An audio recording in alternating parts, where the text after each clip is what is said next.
আচ্ছা চলুন বলেন তো, আপনি কি জানেন হাইব্রিড গাড়ি কিভাবে চলে? আচ্ছা আমরা সবাই জানি যে হাইব্রিড গাড়ি ব্যাটারিতে চলে, আবার ইঞ্জিনে চলে, তাই না? তাহলে কখন কিভাবে চলে বা কিভাবে কি আমরা কি জানি? চলুন আমরা আজকে আপনাকে একটু ছোট করে জানাই দিই।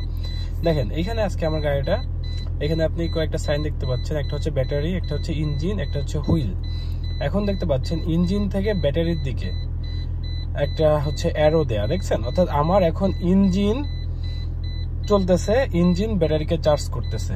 আর এই যে এখন আমি চলা শুরু করলাম, সামনে চলা শুরু করছি, এখন আমার ইঞ্জিন থেকে আমার হুইলেও যাচ্ছে, আমার ব্যাটারিতেও যাচ্ছে, আবার এখন শুধু ব্যাটারি থেকে হুইলে যাচ্ছে।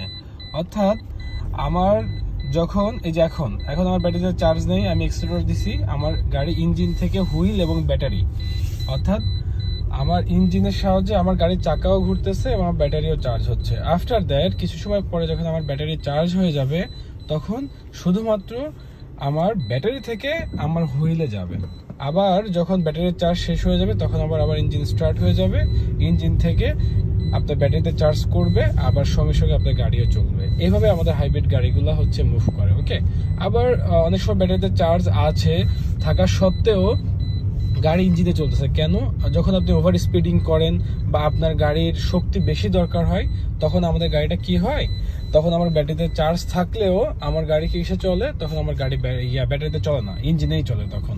তো আপনি যদি চান যে না হাইব্রিড গাড়িতে আপনি ভালো মাইলেজ চাচ্ছেন, আপনার হচ্ছে মাইলেজ ভালো পাচ্ছেন না, কিন্তু আপনি চাচ্ছেন যে আপনার গাড়িটা আরো ভালো মাইলেজ দিক, তাহলে আপনাকে কি করতে হবে, আপনাকে গাড়িটা একটা আরপিএম মেনটেন করতে হবে। আপনি এই যে আরপিএম মিটারটা দেখছেন, আপনি আরপিএম 2 এর ভিতরে রাখবেন সব সময়।